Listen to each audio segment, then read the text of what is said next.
আজকে আমি ডিমের কারি রান্না করলাম।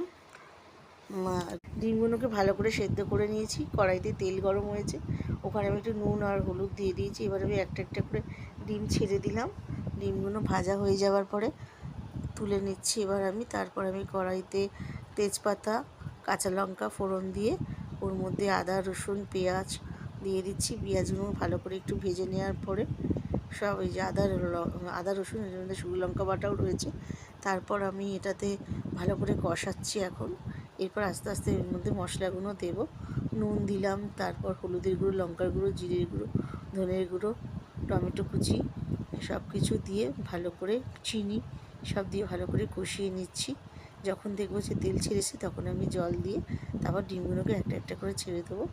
ঘন হয়ে গেলে নামিয়ে নেবো গরম মশলার গুঁড়ো দিয়ে। এই যে ডিমগুলোকে ছেড়ে দিলাম, এরপর আমার ঘন হয়ে এসছে, তখন আমি ডিমটা রান্না করে নিয়েছি। খুবই দারুণ খেতে হয়েছে, তোমরা দেখতেই পাচ্ছ বন্ধুরা। Thank you.